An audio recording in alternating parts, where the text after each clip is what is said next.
What are we covering on tonight's summary of the Israel-Hamas War, day 140? The hostage negotiations summit was launched in Paris today. Cautious optimism was reported among the different parties. New York Times published an estimate of Hamas's condition 4.5 months into the war. The report estimates that Hamas still has 5,000 armed operatives in the northern parts of the Gaza Strip and 10,000 of them still in the Rafah regions. After yesterday, Israel announced the advancement of 3,000 housing units in West Bank settlements, the United States reverses the Trump-era policy and states that settlements are a violation of international law. el-Balah, commander of the Maroun Aras region, dies from injuries after assassination targeted him 2 weeks ago. The Palestinian Authority and the United States responded to Netanyahu's plans for the future of the Gaza Strip, both calling for the establishment of a Palestinian state. Hello everyone, I'm Alon Burstein, a visiting assistant professor in the Department of Political Science and Israel Institute Fellow with the University of California, Irvine, here bringing you the summary of the last 24 hours of the Israel-Hamas War. It's currently the evening of February 23rd, 2024 in the United States, the morning of February 24th, 2024 in the Middle East.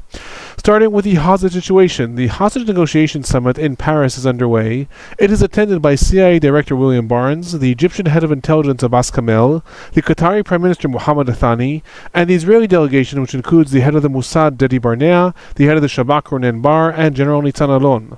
As the talks of the first day concluded, there was quote-unquote cautious optimism reported. Reuters also quoted sources briefed from the summit stating that there are first signs of optimism about moving forward towards meaningful negotiations. The aim of the summit is reportedly to develop an agreed-upon framework for negotiations, which will then be presented to Hamas for approval. The actual negotiations between the sides regarding the sticking points, which include the truce, how many Palestinian prisoners will be released, and the final ceasefire, will proceed based upon this framework. Amidst this optimism, Palestinian sources stated today that Hamas has not abandoned the demand for a complete IDF withdrawal from the Gaza Strip. Yesterday I reported that Hamas is reportedly being flexible on the key of Palestinian prisoners, i.e. how many Palestinian prisoners will be released in exchange for each Israeli hostage. However, I added that no reports were made about changing positions about the ceasefire and IDF withdrawal. Now, I will say that it is possible that Hamas is going to accept a phased negotiation in lieu of this, i.e.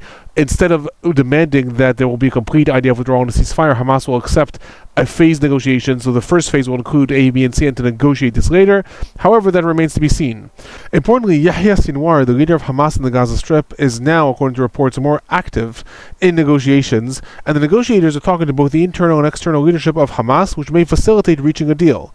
This is critical because in the previous rounds of negotiations after the Paris summit, it was reported that Yehia Sinuar could not be reached, and thus the external leadership of Hamas was presenting its positions. However, they would not bind the internal leadership in the Gaza Strip, which is the critical leadership because that is the one who will actually release hostages or adhere to a ceasefire or a truce.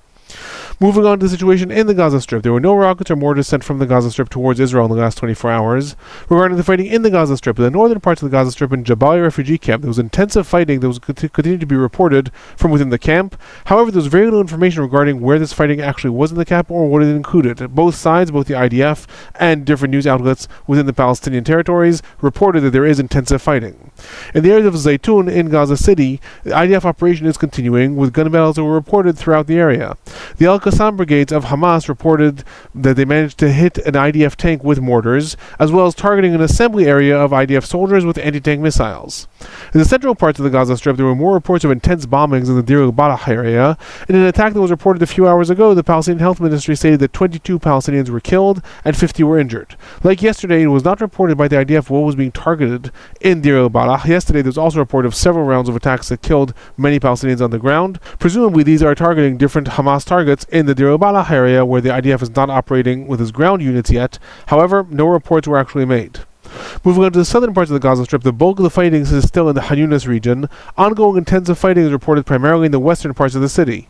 IDF ground sources, alongside air support, are reported advancing, going building by building and alley by alley in the western parts of the city. There was also increased drone activity that was reported. RPGs were reportedly fired at different IDF units, again in the western parts of the city, and gun battles were reported throughout the area. Other news from the Gaza Strip. There are more reports of Palestinians that are evacuating the areas around Rafah, heading north towards the central camps in the Gaza Strip. This is primarily towards the areas of Deir el-Balah, as well as al-Nusrat refugee camp and al-Buraj, and the other camps in the area. The IDF has not explicitly called on Palestinian civilians to move north yet. However, there are reports of intensive bombings and increasing bombings in the areas of Rafah, and as the IDF is continuously threatening to invade the areas of Rafah, Palestinian civilians are reportedly not waiting for the order and are moving north. Other news, New York Times published an extensive report today about Hamas's condition. It notes that while the IDF states that it has dismantled 18 of Hamas's 24 battalions since the war began, this means that these battalions are not functioning as organized units. However, many operatives within them are still operating in smaller independent units. The report adds that Hamas has been avoiding a full-scale confrontation with the IDF in the parts of Khan Yunis and in the southern parts of the Gaza Strip, as it is trying to preserve its strength in hopes that the IDF will eventually withdraw from the Gaza Strip and Hamas will be able to use these units in order to rebuild. According to the report in the New York Times, an IDF intelligence officer was quoted stating that the IDF estimates that there are some 5,000 armed operatives of Hamas still in the northern parts of the Gaza Strip, and that in Khan Yunis, despite the major operations, most of the tunnel network remains intact. In addition, according to the report, in Rafah, the IDF estimates that there are roughly 10,000 Hamas operatives that are still armed and preparing for battle. Regarding casualties, no IDF soldier was reported killed in the Gaza Strip in the last 24 hours. The total number of soldiers killed in the Gaza Strip since the invasion began remains 237. One IDF soldier was reported injured in the Gaza Strip in the last 24 hours, bringing the total number of IDF soldiers injured in the Gaza Strip since the invasion began to 1,397.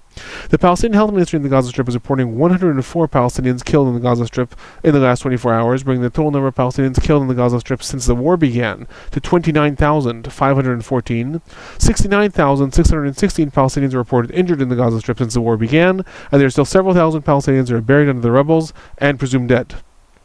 Moving on to the humanitarian situation in the Gaza Strip, there are increased reports of malnutrition that are throughout the Gaza Strip from the northern parts to the south, with severe hunger reported in certain areas.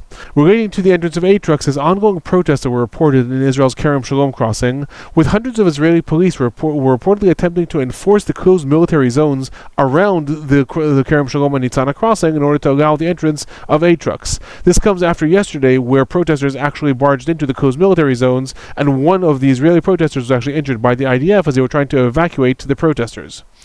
Other news, the Washington Post published a report today echoing statements from the previous days, stating that the Hamas police in the Rafah region is dismantling, and many police officers are abandoning their posts as a result of IDF attacks that were targeting the police infrastructure in recent weeks. According to the report, this has led to a dramatic decrease in the ability of aid trucks to enter the area since they have no armed police escorts. The report states that police have abandoned their positions specifically around the Kerem Shalom crossing, and that an average of 62 trucks per day have entered in the last 2 weeks, compared to an average of 208 trucks per day in the weeks prior to this. Responding to all this and amidst international criticism, the IDF coordinator of activity in Palestinian territories published 2 tweets today.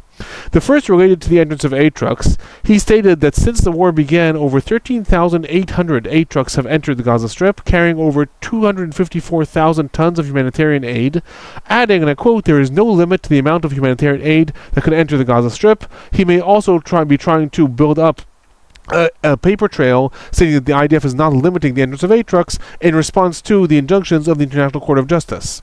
In addition, a second tweet that was put out by the IDF coordinator in the Palestinian territories seems to relate to reports of hunger in the Gaza Strip.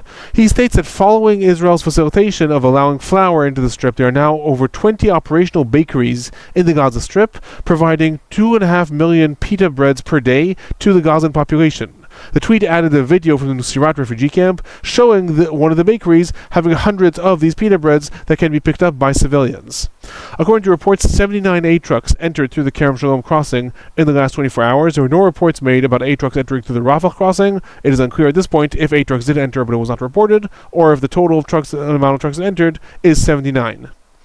Moving on to the West Bank, there were 2 settler attacks reported against Palestinians in the last 24 hours. In the Burstein village near Nablus, dozens of settlers reportedly raided the village, torching Palestinian cars. According to the initial report, no arrests were made. A second incident was reported by the Wafa news agency. According to the report, in the Masfar Yatta area near Hebron, settlers orchestrated the checkpoint on a Palestinian road, stopped a Palestinian car. According to the report, the driver and the passenger were sprayed with pepper spray and assaulted as they were pulled out of the car, and the car was stolen to an unauthorized settlement in the area.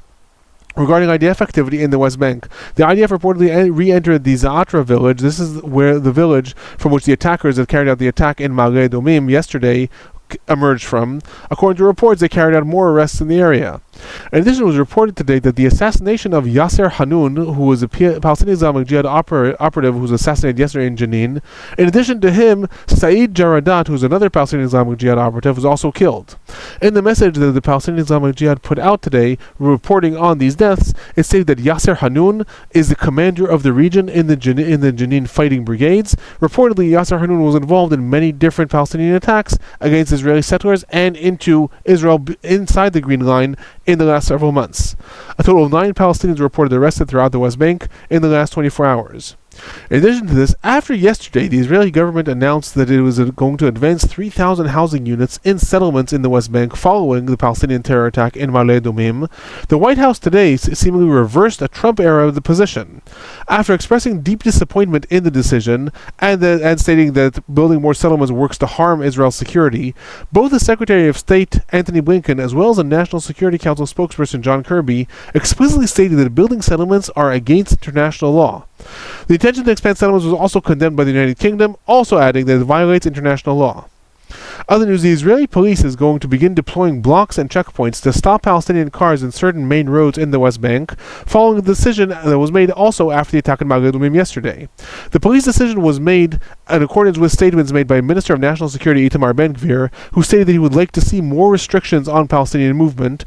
After he stated this, the Israeli police, that is under his purview, stated that they're going to start imposing restrictions on Palestinians using different roads in the West Bank. This led to a lot of friction between the Israeli police and the Israeli military, the IDF, as the IDF stated that this decision is not thought out and is actually going to harm security rather than increase security. According to the compromise that was reached between the sides, the decision to limit the mobility of Palestinians on these roads is going to be implemented. However, it is going to be limited to 2 weeks, after which the decision will be evaluated. Moving on to the northern parts of Israel, southern parts of Lebanon. There were continuous rockets and missiles sent from Lebanon targeting the northern parts of Israel today. Rockets targeted the areas of Kiryat Shmona, where there were drone attacks as well as rockets. Rockets also targeted the areas of Mevaot Hermon, Malachia, Dishon, Ramon Naftali, and Iftach. There were also drone alerts in the areas of Tel Hai and the surrounding areas. Regarding IDF activity in southern Lebanon, reportedly IDF warplanes attacked Hezbollah infrastructure in the areas of Lebona and military structures in the Kila village and the Bleda region. Tank fire was also reported in the Eit Ash'ab area. Al Miadin, which is a news outlet that's affiliated with Hezbollah in Lebanon, reported attacks in the Jabal Balat and Zabkin areas, as well as artillery fire in the areas of El Jibin, Majd el-Zun, and Eit Ash'ab. It was also reported that there were drone attacks in the areas of Eit Ash'ab earlier in the day. In addition to this, Al Manar, another Hezbollah affiliate, reported that there were attacks carried out in the Yarun area, and that there was also gunfire reported in the Al Wazani area, stating that one Lebanese soldier was injured in these gun battles. Other news, Muhammad al-Waya, who is a Hezbollah commander in charge of the Marun Aras region, whose car was hit by a drone attack on February 12th, reportedly died today from his injuries. This was an assassination attempt of this commander. He was reportedly badly injured in that attack 2 weeks ago. He died today. In addition to this, Ali Da'amush, who is a senior in Hezbollah's operational council, stated today that Israel is trying to escalate the war in Lebanon, but Hezbollah is compelling Israel to adhere to the equations of the war, adding that Israel would like to expand the war, but will not be able to handle the losses on its side. When he says that Hezbollah is compelling Israel to adhere to the equations of the war, he is talking to what is sometimes called tacit agreements between Israel and Hezbollah, stating that Israel will carry out a certain amount of attacks, and Hezbollah will launch rockets only to a certain distance. However, both sides are not, quote-unquote, breaking the bank or breaking the rules of the game and adhering to these limits that they set out. Other news, France announced today that it is still waiting for the Lebanese government's official response to its proposal to bring a diplomatic resolution to the escalation between Israel and Hezbollah. In the last several days, it was reported that the Lebanese government is going to respond to France and it accepts these terms. Israel has yet to give its official response also. The only organization that has given its official response is Hezbollah, and they stated that they are not going to adhere to this deal even if the Lebanese government does agree to it, since they are not going to adhere to any resolution until there is an end to the aggressions or the war in the Gaza Strip. Hezbollah announced today that several more operatives were killed in the last 24 hours, bringing the total number of operatives that Hezbollah is saying were killed in the war since the war began to 212. The IDF claims that Hezbollah has lost many more operatives. Moving on to some of the regional developments, there were tens of thousands who protested in the Sana'a area, this is in Yemen today, and a Houthi-organized rally in support of the Gaza Strip. In addition to this, there were also hundreds who protested in Amman, Jordan, all calling for an end to the war in Gaza. Other news, the United States announced that it attacked 4 drones and 2 cruise missiles that were ready to launch from Houthi territory, and the 3 drones were also intercepted in the Red Sea earlier in the day. In addition to this, the Al-Masirah news network, which is a Houthi affiliate, reported 2 coalition attacks in the areas of Al-Kuwaisi, that is in the region of Hudaydah, and 3 more in the Ras Isa region in the last 24 hours. The United States did not report on these attacks, so it is unclear what exactly they were targeting, or how many people were injured, or what exactly they included. Moving on to some of the political and general trends over the last 24 hours, there were more protests that occurred in Israel today, as highways were blocked by family members of hostages, demanding that the Israeli government reach a deal at any price and secure the release of their loved ones. In addition to this, the UN High Commissioner on Human Rights, Walter Turk, stated today that the implied and implicit immunity from punishment that both Israel and Hamas appear to enjoy has contributed over the years to human rights violations. He added that those committing gross violations of human rights and international rules of war, regardless of which side they're on, must be held accountable, and it gave explicit examples of how, over the years, each side has enjoyed an implicit immunity from punishment, and as a result, war crimes and violations of human rights have escalated. Other news, Israel has published a plan to allow Israeli civilians to return to their homes in some of the areas surrounding the Gaza Strip. These homes were evacuated after the attack on October 7th. This tells us something about the assessments that are being made within the Israeli government and the IDF regarding the threat level from Hamas attacks as well as the firing of mortars and rockets from the Gaza Strip. Israel presumably will not be allowing these civilians to return to these areas surrounding the Gaza Strip if it did not feel the situation was quote-unquote under control. Other news, the Palestinian Authority UN Ambassador Riyad Mansour announced today that he is preparing, alongside Arab countries, a resolution to call upon countries in the world to stop exporting weaponry to Israel. According to the report, this is going to be presented to the UN General Assembly. I will state that politically it is very likely to pass in a vote of the UN General Assembly, however it is very likely to then be vetoed in the UN Security Council. Moving on to the future of the Gaza Strip, after one of Hamas's leaders, Musa Abu Marzouk, stated yesterday that Hamas is willing to participate in a future joint Palestinian government, some reports were made today that the Palestinian Authority is going to begin the negotiating process in order to establish this government. According to the report, the government is supposed to be made up of technocratic officials that will oversee the rebuilding of the Gaza Strip. It will develop a joint Palestinian division and enable Hamas to join the Palestine Liberation Organization, the PLO. I will add, however, that while these are the reports, it is noteworthy that in order to join the Palestine Liberation Organization, which is the main body within the Palestinian movement, Hamas is going to need to accept previous agreements that the PLO signed with Israel that includes the Oslo Accords. Hamas has historically adamantly refused this condition. That is the reason Hamas did not join the PLO years ago. Several weeks ago, the leader of the PLO and the leader of the Palestinian Authority, Mahmoud Abbas, again stated that if Hamas wants to join the Palestine Liberation Organization, the PLO, it will have to accept prior agreements that were signed. Other news relating to the future of the Gaza Strip. Yesterday, Israeli Prime Minister Netanyahu presented to the Israeli cabinet his plans for the future of the Gaza Strip, the quote-unquote day-after plans. I will add that if you want to see details about this, you can see yesterday's report, and in addition to this, I will publish a video in the coming days analyzing this plan. Responding to the plan, that includes Israeli security control of the Gaza Strip, Nabila Bouradeina, who is the spokesperson of the Palestinian Authority Chairman Mahmoud Abbas, stated today in a quote, "Gaza will be part of an independent Palestinian state whose capital is Jerusalem. Any plan other than that is doomed to failure, and Israel will not succeed in its attempts to change the geographic and demographic composition of the Gaza Strip." He added that Netanyahu's plan is aimed at perpetuating the occupation and stopping the creation of a Palestinian state.